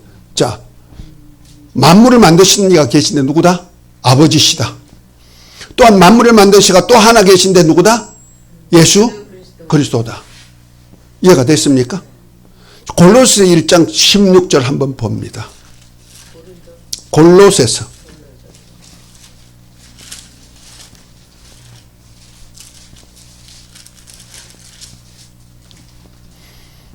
만물이 그에게 창조되되 하늘과 땅에서 보이는 것들과 보이지 않는 것들과 혹은 보좌들이나 주관자들이나 정사들이나 권세들이나 만물이 다 그로 말미암고 그를 위하여 창조되었고. 아멘. 그것이 이제 13, 14절에 보면 뭐랍니까? 우리를 흑암에서 건져내사 그 사랑하시는 아들의 나라로 옮겼으니 아들 안에서 우리가 구속 곧 제사함을 얻었느니라 하면서 그는 보이지 않는 하나님의 형상이요 모든 창조물보다 먼저 나신 자니 그랬죠. 먼저 났다니까 이 말을 자꾸 인용해가지고 여호와 정인들은 뭐라고 아십니까? 피조물이다. 이렇게 표현하는 거예요. 먼저 났다는 얘기는 먼저 존재한다는 얘기죠. 그리고 만물보다 먼저 존재하는 분이다. 이런 뜻입니다. 그러니까 아버지와 함께 존재하시는 분이요. 그러나 독생자로 존재했다는 거예요. 이해가 됩니까? 독생자라는 것이 중요하단 말이요. 말씀과 하나님이 하나로 있었지만은 그러나 독립된 채로 있다 이 말이야. 아버지 영과 아들의 영이 독립되어 있는 상태로 태초부터 계셨고 그분이 창조하셨다. 그래서 먼저 나신 자란 얘기가 바로 그런 거예요. 태어났다는 얘기 아니고 창조되어 났다는 거 아니고 뭐이다? 태초부터 삼위로 일체가 되셨다 하는 얘기예요. 그래서 아까도 얘기했지만 독생자라는 것은 굉장히 중요해요. 그래서 우리가 거듭날 때 무슨 영어로 거듭나? 아버지의 영어로 거듭나? 아들의 영어로 거듭나? 아들의 영, 그 독생자의 영어로 거듭나는 거예요. 거듭 얘기하지만 내가 보혜사 물과 성령으로 났다 하니까 아들의 영과 아버지의 영으로 같이 났다. 이렇게 생각하면 안 돼요. 아들의 영을 우리 안에 주게 하는 역사를 누가 한다? 모든 역사는 누가 한다? 본영이신 주의 영이 하신단 말이야. 그러니까 성령이 임하면 권능을 받듯이 마리아에게 말씀이 임하고 능력이 너를 덮으면 하나님의 거룩한 아들이 나리라. 그러니까 그것을 마태복음은 성령으로 잉태되었다. 이렇게 말씀하잖아요. 그러니까 태초에 말씀이 성령으로 잉태되었듯이 아들의 영이 우리 안에 잉태시켜서 우리를 거듭나게 할 때 뭐예요? 성령으로 거듭나게 하신단 말이야. 아멘. 그래서 하나님을 아버지라 부를 수 있는 하나님의 아들들이 되는 거예요. 만약 내가 그래서 로마서 8장을 그 신학자들이 전부 다 그 아들의 영도 그리스도의 영도 전부 다 양자의 영도 무슨 영어로 풀어? 성령으로 다 풀어요.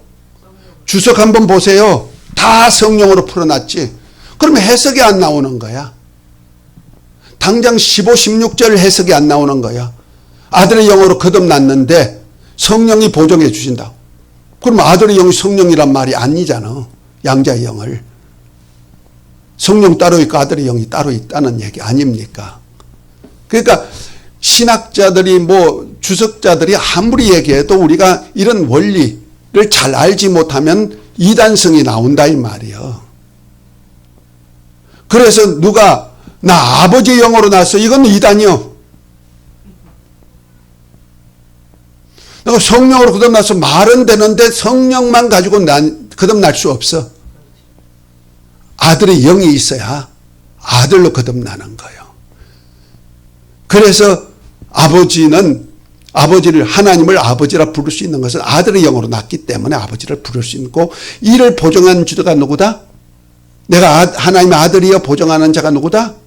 성령이시죠. 아버지의 영이 나를 너 내 아들이여 이렇게 하는 거예요. 할렐루야.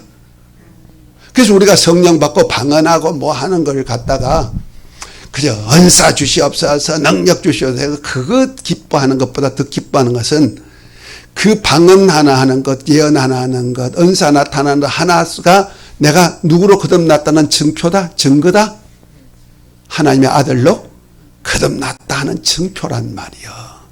아멘. 그래서요. 자 히브리서 2장인가 3장인가요? 아버지 2장이네요. 2장 1절부터 4절까지 한번 읽어봅니다. 그러므로 모든 들은 것을 우리가 더욱 간절히 상갈지니 혹 흘러 떠내려갈까 염려하노라.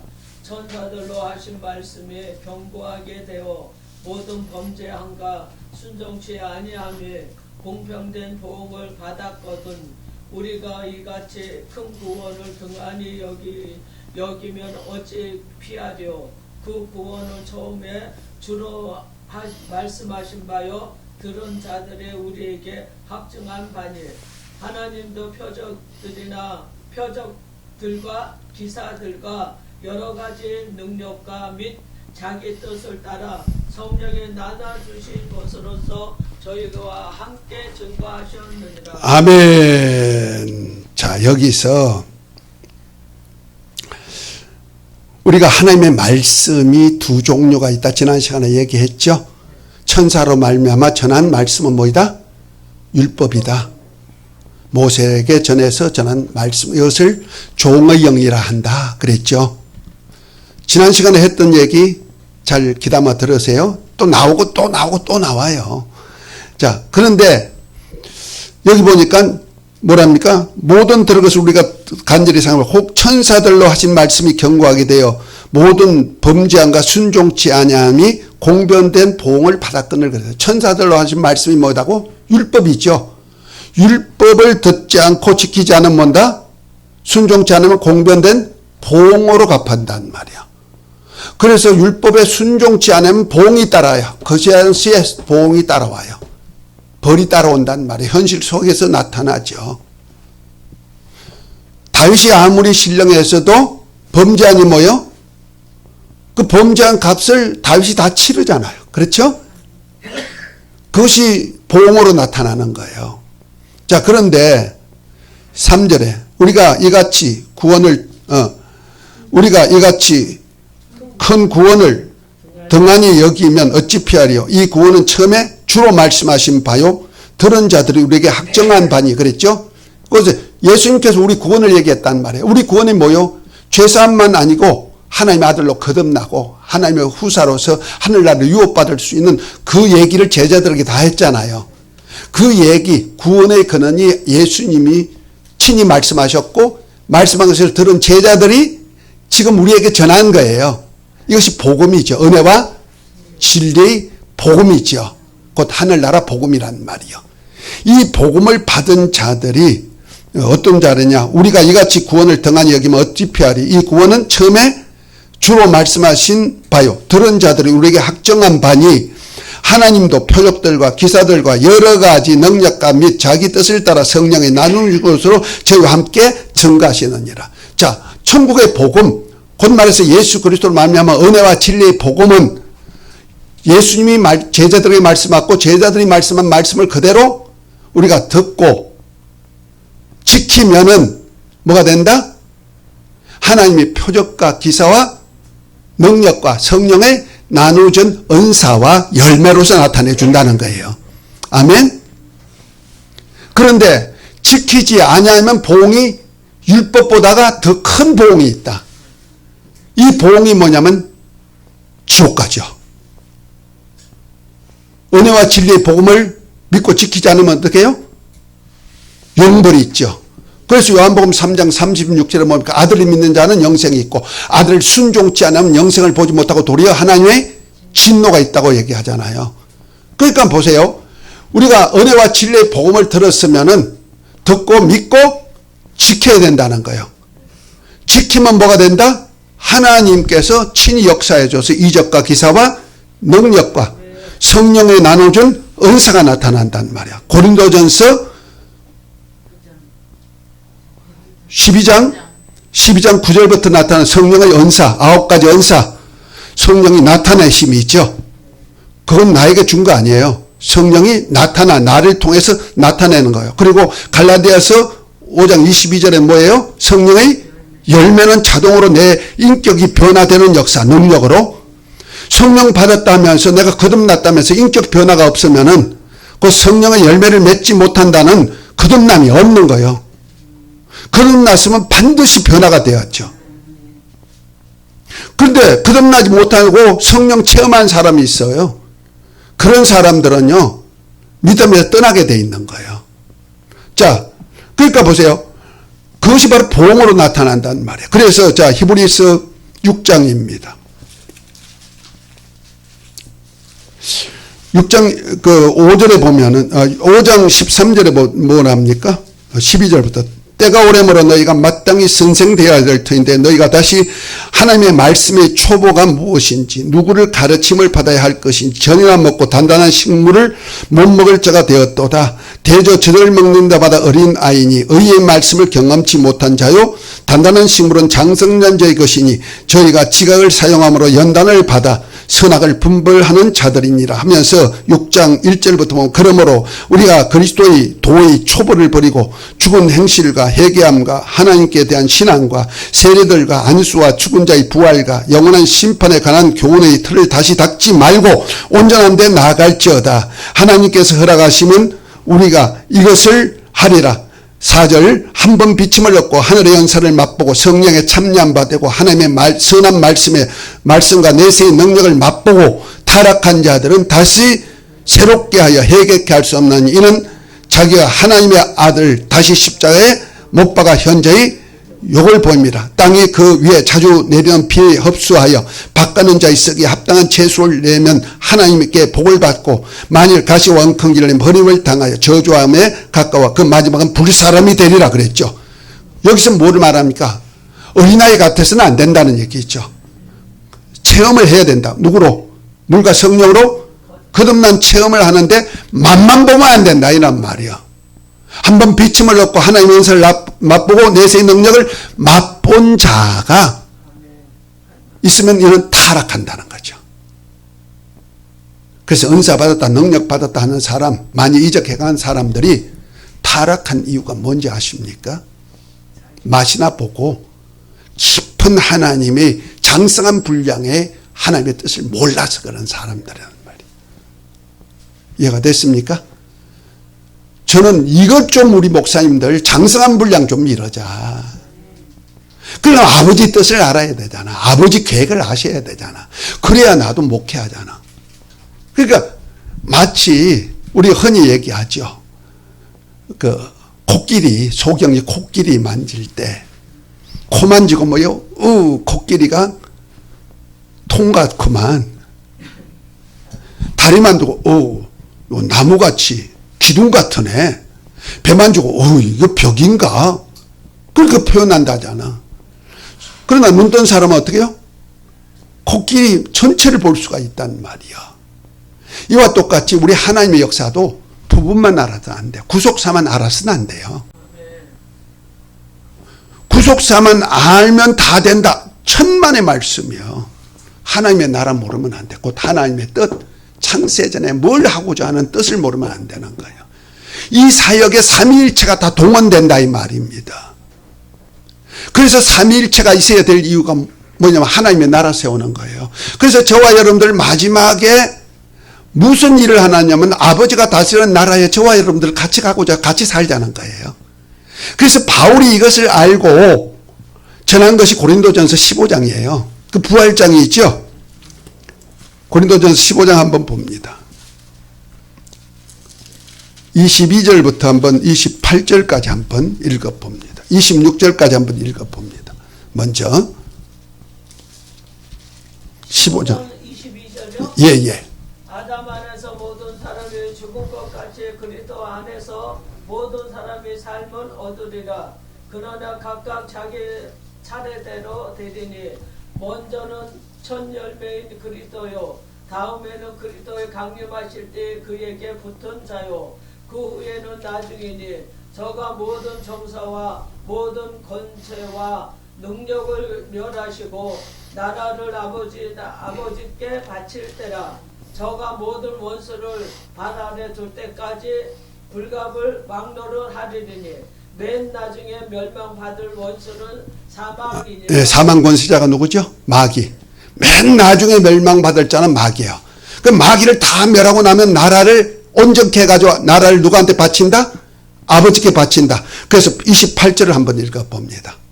만물을 저에게 하게 하실 때에는 아들 자신도 그 때문에 만물을 자기에게 복종케 하신 그에게 복종케 되리니 이는 아버지의 만유의 주로서 만유 안에 계시려 하실. 아멘. 나라를 온전케 해가지고 원수를 다 멸하고 나라를 온전케 해가지고 아들이 누구에게 바친다? 아버지께 바쳐서 아버지께서 만유의 주로 만유 안에 함께 하시고자 합니다. 이거 하나님의 뜻이라는 거예요. 그것이 바로 요한계시록 21장 22장에 나오는 얘기예요. 아멘. 그래서 하나님과 어린 양의 보호자가 하나가 되고 우리는 세세토록 그 앞에서 왕노릇하는 역사까지 이끌어가는 거예요. 아멘. 그래서 예수님이 인자가 되셔서 사람이 되셨고 우리를 하나님의 아들의 형상으로 모양대로 만든 이유가 우리로 예수님의 발자취를 따라서 어디까지 가게 하려고 주님이 지금 원수를 멸할 때까지 보좌에 앉은 것 같이 우리를 그 보좌에 함께 앉게 하는 거예요. 아멘. 그 우리 소망이 어디예요? 주님의 발자취가 우리 소망이에요. 주님이 고난받았으니 같이 고난받고 내가 십자가를 지니 너도 십자가 져라. 그 내 제자다. 이렇게 말씀하신 말씀이 그거예요. 아멘. 그러니까 아버지의 뜻을 위해서, 곧 아버지의 뜻대로 하기 위해서 십자가 지듯이 우리도 하나님의 나라를 세우는 일. 그래서 우리가 나중에 부활체를 입고 다 어디 가요? 아버지 나라에 가서 주님과 아버지가 하나가 되어서 하나님 아버지와 어린 양의 보좌가 있는 그 앞에서, 그 여기 있잖아요. 만유를 다 창조하신다. 아들도 아버지께 순복해야 된다는 말. 아버지 안으로 들어간다는 거죠. 그러니까 태초에 아버지와 함께 계셨던, 말씀으로 함께 계셨던 그분이 말씀이 육신이 되어서 세상 죄를 지고 하나님의 어린 양으로서 피 흘려서 구속하신 그 구속자가 아버지와 하나가 되신다는 거죠. 하나가 하나에서, 그래서 어린 양이 아버지 보좌와 함께 앉는 거예요. 계시록 22장에 나오는 얘기죠. 그래서 어린 양이 아버지와 함께 했을 때 우리는 하늘나라 유업받을 후사로서, 장자권 가지고 훈련 잘 받은 사람들은 후사로서 10골의 권세, 5골의 권세 다스리는 거예요. 아멘. 이 땅에다가 자꾸 얻으려고 하지 마시고 우리가 얻을 날은 우주보다, 한 골이 우주보다 크다 생각하시면 되겠습니다. 하늘나라 되면 우주는 아마 먼지가 들는지도 모릅니다. 우주 200억 광년이나 되는 이 넓은 광활한 우주 안에 지구는 먼지보다 더 적을 거예요. 그렇죠? 그런데 우주가 한 골이다. 할렐루야. 저와 여러분들에게 주시려고 아버지께서 창세전에 그렇게 하는데 이 계획하셨다는 거죠. 아멘. 그러니까 우리가 소망 중에 일할 수 있는 이유가 거기 있는 거예요. 이 땅에 아무리 고난 닥쳐도 그날에서 받을 영광과 좋게 비교할 수 있죠. 그것을 후사라고 그랬죠. 그래서 예수 그리스도와 함께한 후사니 영광 받기 위해서 고난도 함께 받아야 될지라. 보라, 현재의 고난은 장차 받을 영광과 좋게 비교할 수 없다. 할렐루야. 이것 주시려고 창세전에 저와 여러분들 아들들로 계획하셨고 아들의 영도 주셨고, 아멘.